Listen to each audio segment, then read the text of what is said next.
देखो ये जो चीज मैंने पढ़ाई थी ना, ये बेसिकली हेट्रोजीनियस इक्विलिब्रियम पे डील करती है। Okay,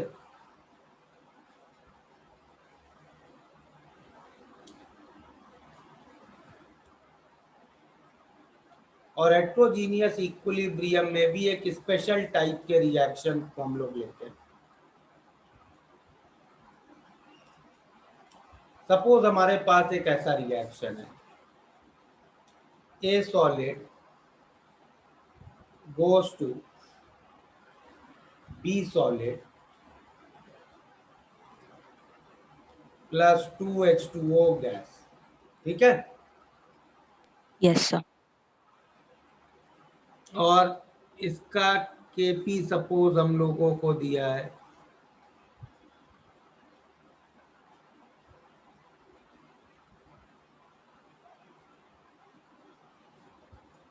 4 into 10⁻⁻6 atm square. ठीक है, ओके। अब यस सर। का के इक्विलिब्रियम का एक्सप्रेशन हम लोग कैसे लिखेंगे? Kp is equal to partial pressure of H2O square, correct? Yes sir. मतलब partial pressure of H2O at equilibrium क्या होगा? Root Kp that is 2 into 10⁻³ atm। सही है?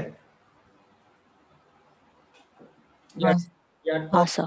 कट कर दो तो 1.52 टॉर्क। ओके, अब इसको पहले समझो। ये रिएक्शन अगर फॉरवर्ड डायरेक्शन में प्रोसीड करता है तो हम उसको क्या कहते हैं? If this reaction proceeds in forward direction, what we call it? We call it efflorescence। ये तो मालूम है ना ये टर्म? यस और नो? एफ्लोरेसेंस। यस, बुकलेट में पैसेज किया होगा ना इसके। When this reaction proceeds in yes sir, हाँ ये वाला है। फॉरवर्ड डायरेक्शन, उसको हम लोग कहते हैं efflorescence। Okay, okay sir. And when this proceeds in backward direction, तब क्या कहते हैं? डेलिक्वेसेंस। टेलीक्वेसेंस। ये दो वर्ड्स याद रखने हैं, ठीक है? जब एक सॉलिड अपने वाटर ऑफ क्रिस्टलाइजेशन को लूज करता है उसको कहते हैं फ्लोरेसेंस। जब solid water of crystallisation gain करता है उसको कहते हैं डेलिक्वेसेंस। Okay, yes sir. यहां तक क्लियर है सबको? हाँ। वेरी गुड, चलिए आगे। Now my next discussion is कब एफ्लोरेसेंस होगा, कब डेलिक्वेसेंस होगा? अगर कोई तुमसे कंडीशन पूछ ले,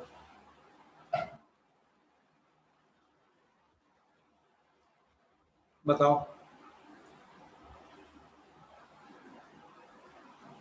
कोई बता? सर वाटर का पार्शियल प्रेशर अगर 1.52 से कम होगा तो एफ्लोरेसेंस होगा। वाटर का partial pressure yes sir, 1.52 torch से कम होगा कहाँ पे? वाटर का पार्शियल प्रेशर तो कंटेनर में। कंटेनर में या हवा में?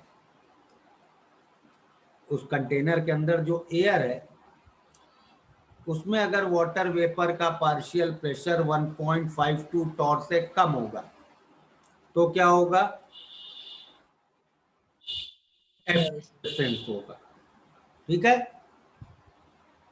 और अगर वाटर वेपर का पार्शियल प्रेशर एयर में 1.52 टॉर से ज्यादा होगा तब क्या होगा? बताओ। डेलिक्वेसेंस। तब डेलिक्वेसेंस होगा। ये क्लियर है सबको बेसिक कंसेप्ट? ये यस सर। इतना क्लियर है। चलिए अब मैं आपसे इस पे एक बहुत सिंपल सा एग्जाम्पल पूछता हूं।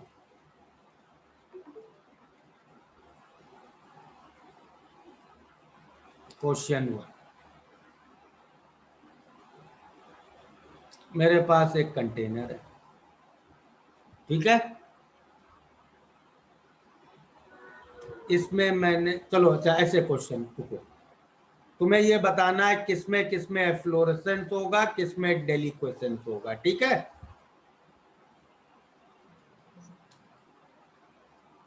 ये सॉलिड ए रखा है, ये सॉलिड बी रखा है, और एयर में वाटर वेपर का प्रेशर है 2 टॉर। ए रखा है 2 टॉर,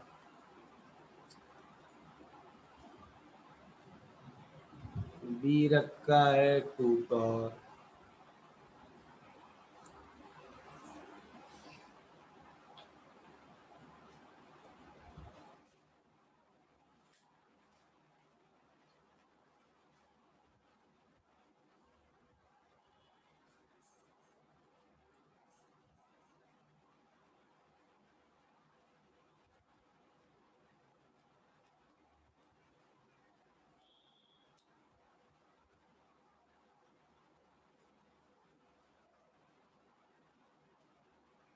हाँ बताइए किसमें एफ्लोरेसेंस, किसमें डेलिक्वेसेंस।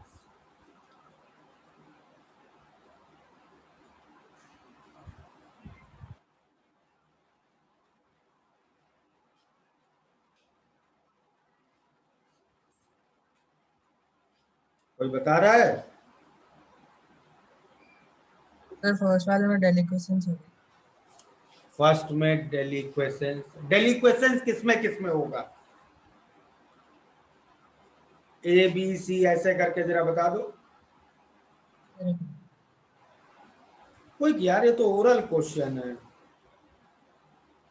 ये किया हम लोगों ने इतना अच्छा एग्जाम्पल।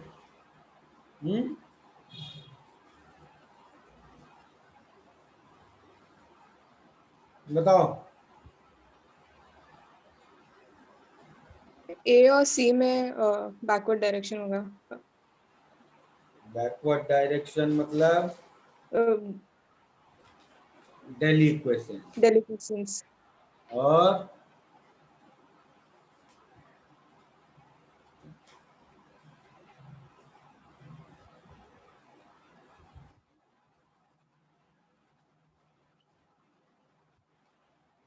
क्या हो गया बेटा, तुम लोग क्यों नहीं आंसर कर पा रहे हो? वाटर वेपर का प्रेशर 1.52 से ज्यादा होगा तो क्या होगा? डेलिक्वेसेंस। और 1.52 से कम होगा तो क्या होगा? एफ्लोरेसेंस। फ्लोरेसेंस। इसमें क्यों नहीं होगा डेलिक्वेसेंस? बी नहीं है इसलिए। ही नहीं, बैकवर्ड जाना चाहता है लेकिन बी नहीं है। और इसमें क्यों नहीं होगा एफ्लोरेसेंस? ए नहीं ए है। नहीं है। ये जाना चाहता है लेकिन ए नहीं है। ये बात क्लियर हुई? Yes sir. चलिए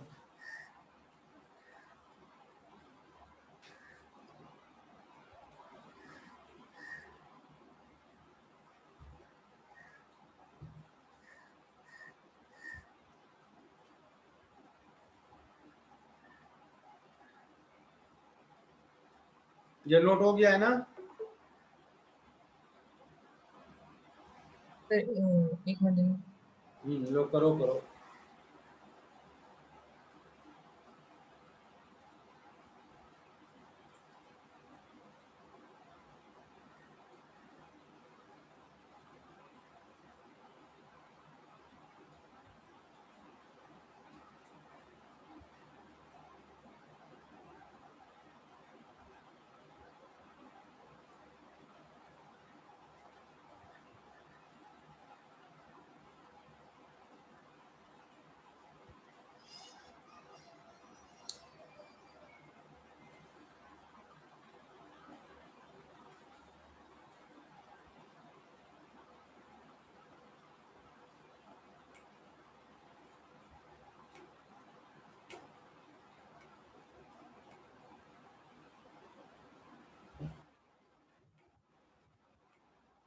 okay. Yes, sir.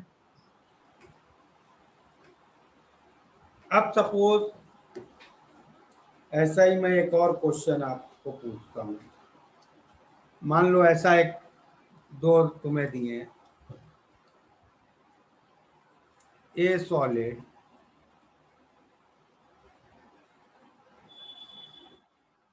goes to B solid plus 4H2O gas, और इसका Kp दिया है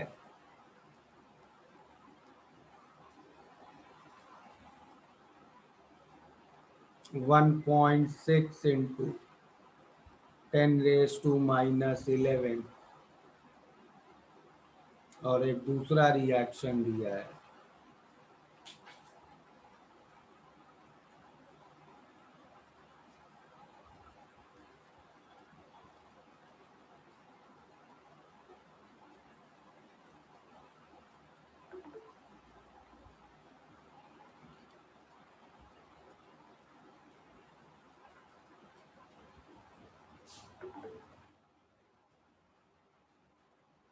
ठीक है। अब एक कंटेनर लिया,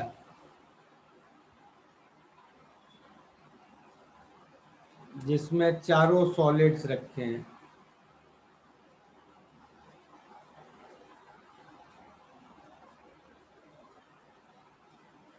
वॉल्यूम ऑफ कंटेनर है 8.21 लीटर, टेम्परेचर है 300 केल्विन, हर सॉलिड के 5-5 मिलीमोल हैं,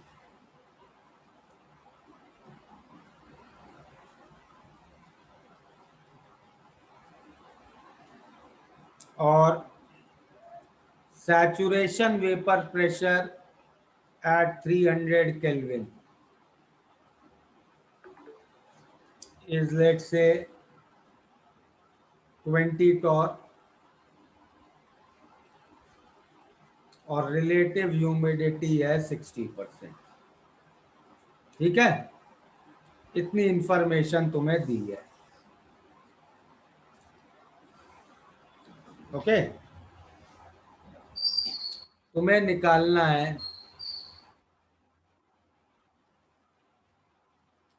find final vapour pressure of water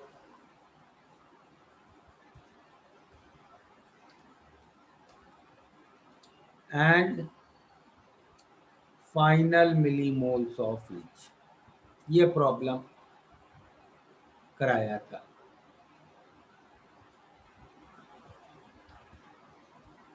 question समझ में आ गया सबको? किसी टर्म में कोई दिक्कत?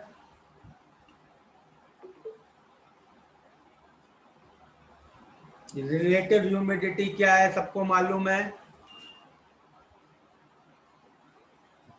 No sir.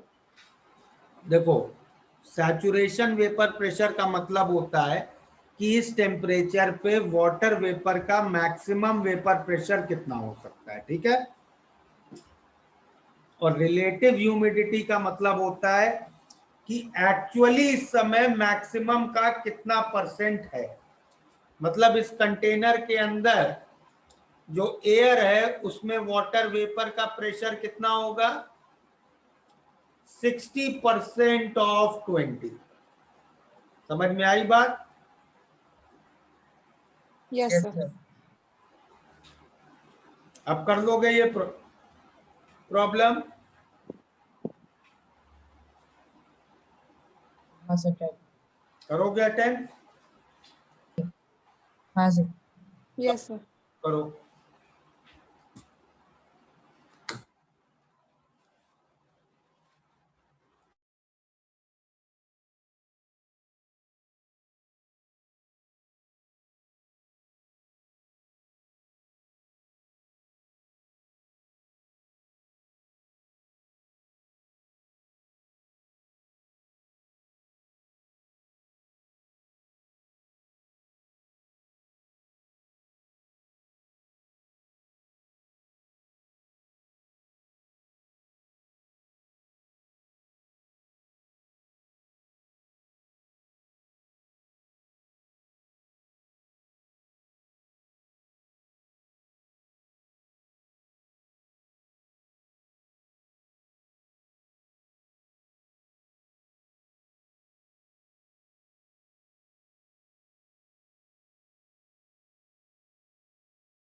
हाँ, कुछ आंसर आए?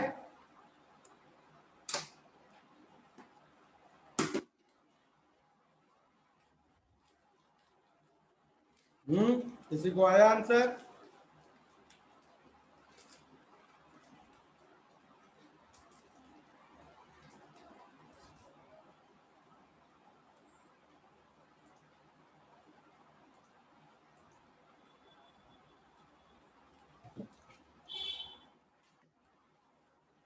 उत्कर्ष, सारा? नो सर, मुझे नहीं आए। नहीं आया? ये भी नहीं। चलो देखो कैसे करेंगे, इससे ज्यादा प्रॉब्लम।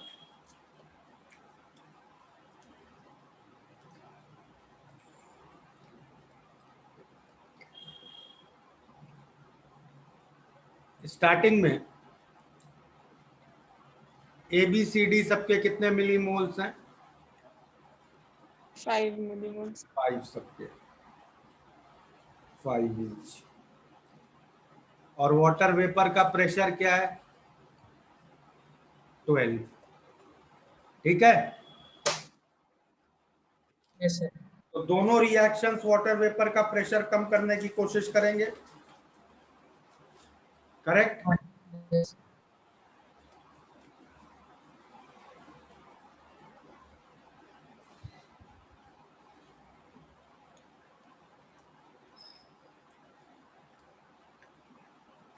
इसको कितना चाहिए पार्शियल प्रेशर H2O का? इक्वली 1.5। 1.52 टॉर। और इसको 7.6। तो अभी तो है 12 टॉर, दोनों चाहेंगे कम हो, ठीक है? Yes sir.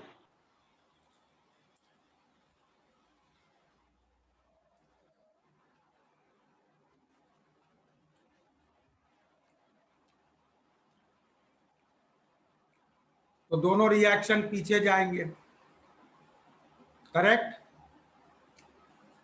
Yes sir. कब तक पीछे जाएंगे दोनों रिएक्शन?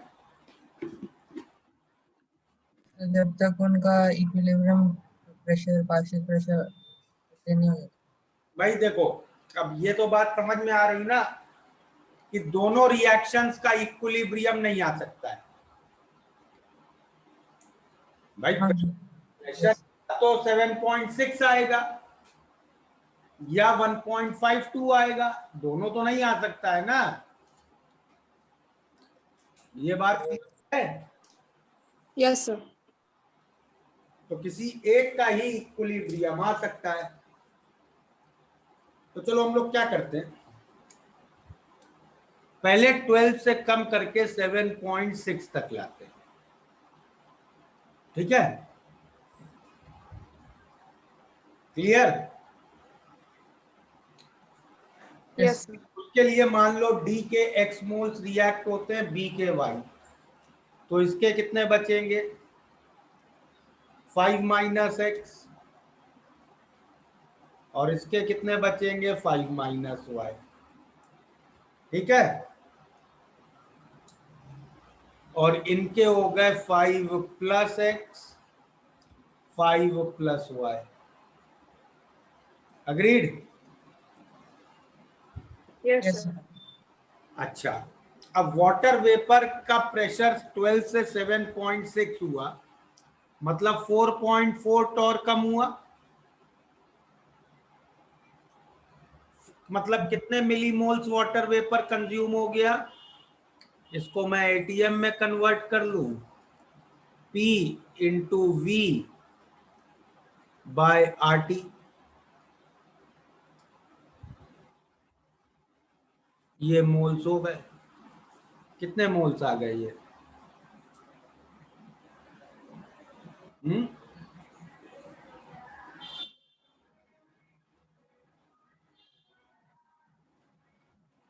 सही है? Yes sir. कितना आ रहा है जरा कैलकुलेट करो।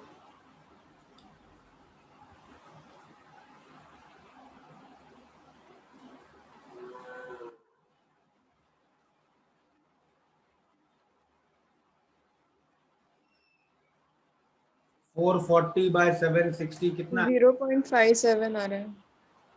0.57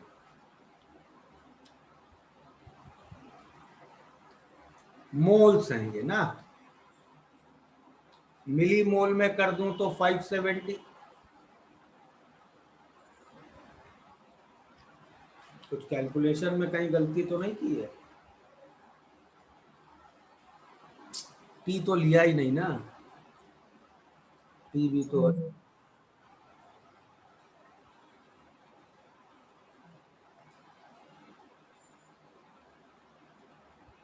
ठीक है।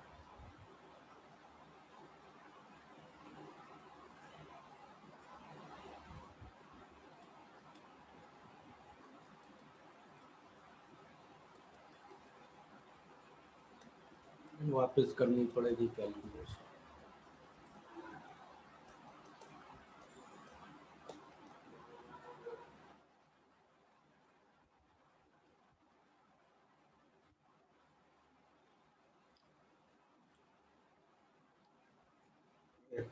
क्या हो गया?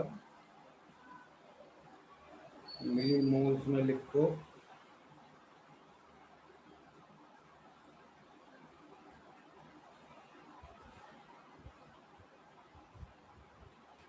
1.93 आ रहा है रफली, सही है। हाँ सर। मिली मोल्स मतलब 10x प्लस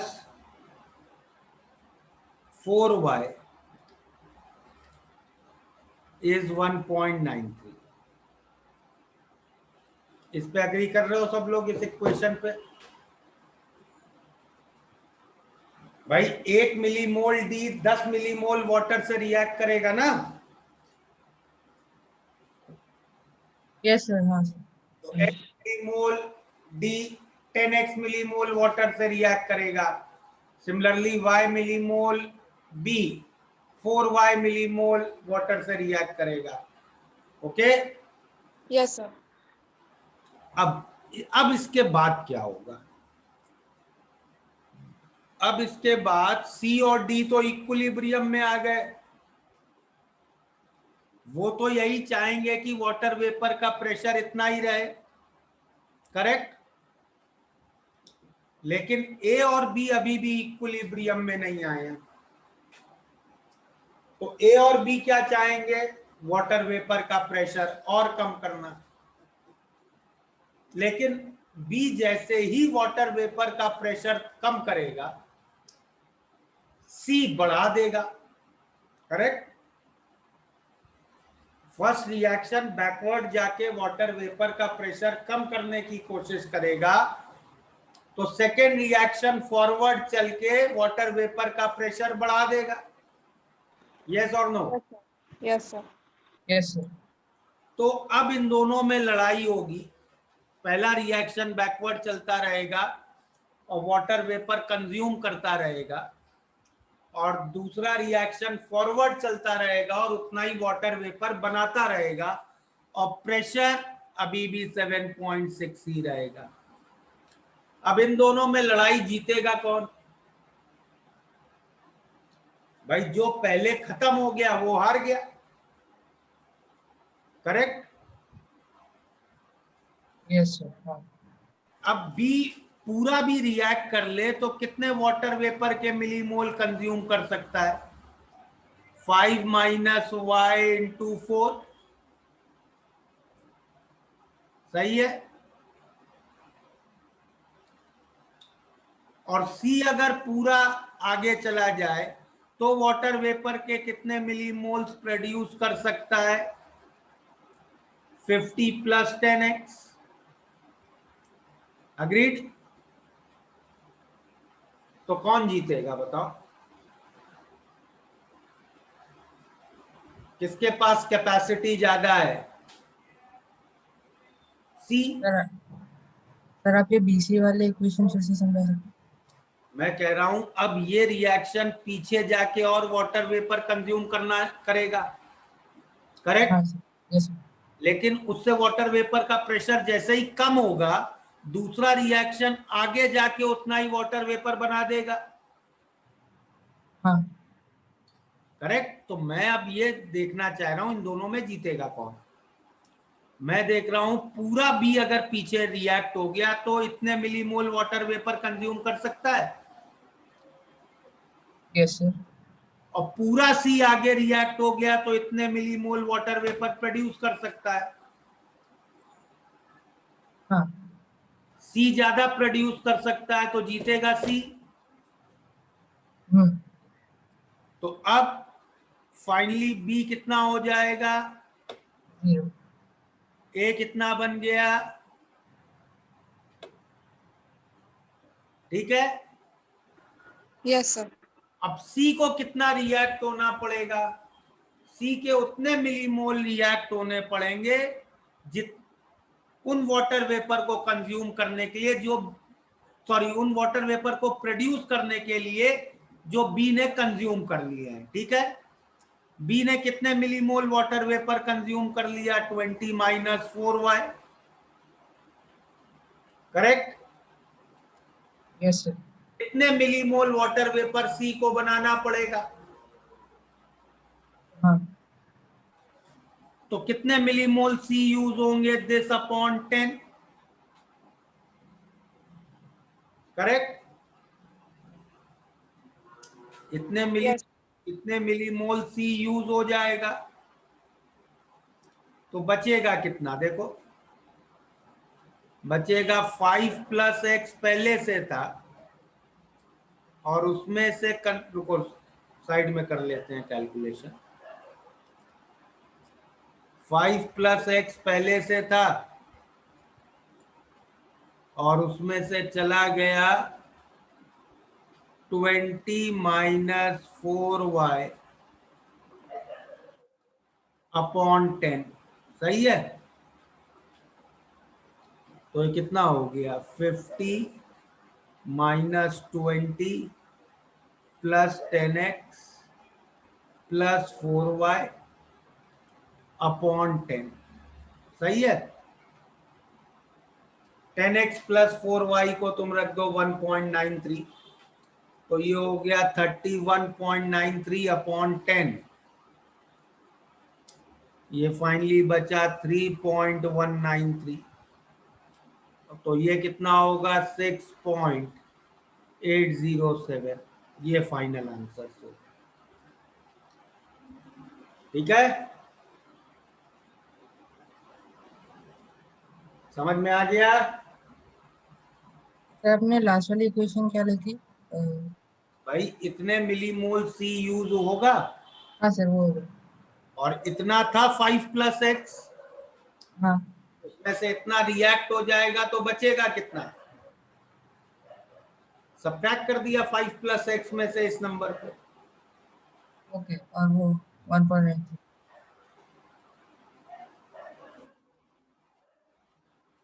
समझ में आ गया इस तरह का प्रॉब्लम।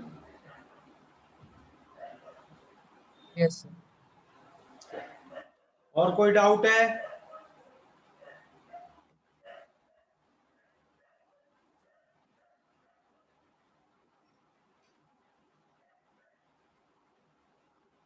और कोई डाउट नहीं है।